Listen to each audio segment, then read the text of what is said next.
प्रणाम स्वामी जी। स्वामी जी, मैं कोई व्रत करना चाहता हूँ, तो सबसे उत्तम व्रत कौन-सा है? अच्छी बात है।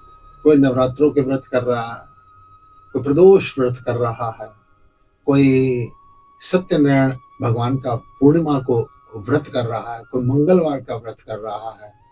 ये अलग अलग विचारधारा के लोग अलग अलग बार, तिथि या किसी भी धार्मिक उत्सव का व्रत करते हैं।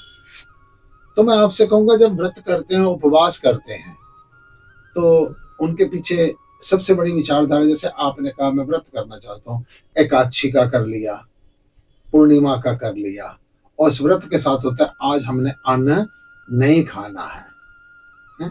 और अन्न छोड़ दिया। और उस एकादशी का व्रत करने के बाद, आपने अन्न छोड़ने के बाद कुछ एकादशी के साधकों के पास बैठकर देखो, तो उस व्रत करने से क्या उनकी ईर्ष्या, क्या उनका अहंकार, क्या उनका क्रोध, इसमें कोई कमी आई? अब जैसे एकादशी का ही व्रत है, उस व्रत में होता है अपने मन सहित 10 इंद्रियों पर आपने नियंत्रण करना है। वो तो किया नहीं। एकादशी के व्रत का कोई ना कोई सब्स्टिट्यूट ढूंढ लिया। दूसरी तरफ कोई आदमी थोड़ा सा विद्वान मिल जाएगा, वो आपसे क्या कहेगा?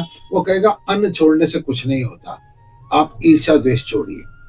अब आप उन्हीं से पूछिए कि आप कोई व्रत नहीं करते, क्या आपने ईर्ष्या द्वेष छोड़ दिया है? आपने अहंकार छोड़ दिया है? आपने लोभ छोड़ दिया है? आपने मोह छोड़ दिया है? जितने लोग भी व्रत कर रहे हैं, या जितने लोग भी इस चीज का ज्ञान दे रहे हैं कि ईर्ष्या द्वेष छोड़नी चाहिए, क्या उन्होंने सब कुछ छोड़ दिया? मुझको कोई ऐसा मिला नहीं है। मैं आपसे कहूंगा, आप अगर व्रत कीजिए, आपको अगर ये है कि ये महात्मा जी कहेंगे, बाबा कहेंगे, स्वामी जी कहेंगे, मैं वही व्रत करूंगा, मैं कहूंगा किसी एक दिन का चुनाव कर लीजिए और उस दिन का व्रत ये कीजिए, मैं आज ज्यादा से ज्यादा भजन करूंगा, मैं आज ज्यादा से ज्यादा सिमरण करूंगा। पहली बात मैं आपसे ये कहूंगा, माला की कोई जरूरत ही नहीं है। श्वासा दी माला ते सिमरा मैं तेरा नाम, कर दे कृपा मुझ ते तू है दयाल, श्वासा दी माला ते सिमरा मैं तेरा नाम। तो पहली बात कहूंगा, माला का आश्रय मत लीजिए, लेकिन आपको अगर माला ही करनी है, आपको अगर नाम जप करने के लिए, भजन करने के लिए माला का आश्रय लेना ही है, प्रण कीजिए आज ज्यादा से ज्यादा माला फेरूंगा, आज श्वास श्वास पर भजन करूंगा, आज सीढ़ियां चढ़ूंगा तो तेरा भजन करूंगा, अगर मान ले नहाऊंगा तो तेरा भजन करूंगा, खाऊंगा तो तेरा भजन करूंगा। कोई भी सारे दिन में पॉजिटिविटी आएगी, खुश होगा तो तेरा भजन करूंगा, कहीं नेगेटिविटी आएगी तो मैं तेरा भजन करूंगा। आप छोड़ने का व्रत मत कीजिए कि मैं खाना छोड़ूंगा, मैं आज ईर्ष्या छोड़ूंगा, मैं द्वेष छोड़ूंगा। आप व्रत कीजिए, आज सारा दिन प्रेम करूंगा।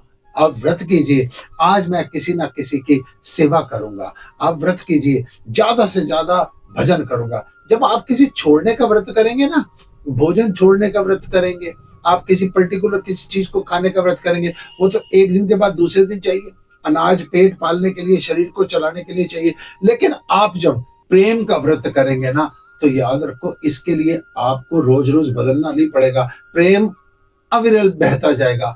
आप व्रत कीजिए, जब जब मौका मिलेगा, हर हालत में, इन एवरी कंडीशन, एवरीवेयर, किसी ना किसी की सेवा करूंगा। वो चाहे चींटी की हो, चाहे हाथी की हो, चाहे गाय की हो, चाहे कुत्ते की हो, चाहे मनुष्य की हो, चाहे किसी मंदिर की हो, चाहे अपने बच्चों की भी हो, मैं सेवा भाव से काम करूंगा, मैं ज्यादा से ज्यादा सिमरण करूंगा। छोड़ने का व्रत मत कीजिए, परमात्मा को पकड़ने का व्रत कीजिए। जब आप हरि नाम को पकड़ते चले जाएंगे, गुरु नाम को पकड़ते चले जाएंगे, जितना आप धीरे धीरे धीरे धीरे उसको पकड़ने की तरफ बढ़ेंगे, जितना जितना उस पर पकड़ मजबूत होनी शुरू होगी ना, तब आपका सब कुछ छूटता चला जाएगा, आपको भी पता नहीं चलेगा। आप पूछ रहे हैं ना, मैं कोई व्रत करना चाहता हूं, मैं आपसे कहूंगा, ज्यादा से ज्यादा नाम सिमरण का, ज्यादा से ज्यादा भजन का आप व्रत कीजिए। इस व्रत के साथ कुछ छोड़ना नहीं पड़ेगा। धीरे धीरे अपने परिवार में भी तुम्हारे को ऐसे लगेगा जैसे मैं एक अतिथि की तरह यहाँ पर रह रहा हूँ, अपने काम कर रहा हूँ, ये मकान मेरा नहीं है, मैंने अपने घर में वापस जाना है। छोड़ने का व्रत नहीं, पकड़ने का व्रत कीजिए। छोड़ने का व्रत आपको कहीं ना कहीं अहंकार में फंसा सकता है। जब तक आपको बताना पड़ रहा है ना, मैंने ये छोड़ रखा है या मैंने ये व्रत पकड़ रखा है, तब तक समझना अभी दिक्कत बाकी है, अभी अहंकार बाकी है, अभी मोह बाकी है, अभी अज्ञान बाकी है। जिस समय पर आपके स्वभाव में उतर आएगी ना, जब प्रेम स्वभाव में उतर आएगा, प्रेम किसी को बताना नहीं पड़ेगा, नजर आएगा। एक लड़की प्रेग्नेंट थी, अपनी नंद से बोली, दीदी दीदी ये सारे कह रहे हैं मैं गर्भवती हूँ, जिस दिन मेरा बच्चा होगा ना दीदी मेरे को बता देना। नंद हंसी मुस्कुराई।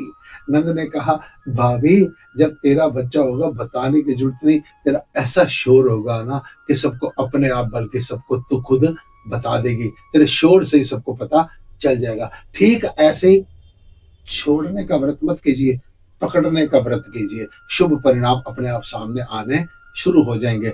आपकी सुगंध जैसी अगरबत्ती धूप जगती है, उसकी सुगंध आनी शुरू हो जाती है। फूल खिलता है, उसकी सुगंध आनी शुरू। ठीक ऐसे व्रत कीजिए, प्रेम का, तप का, त्याग का, सेवा का, सिमरण का, सत्संग का। जीवन में अपने आप आनंद उतर आएगा। ओम नमः।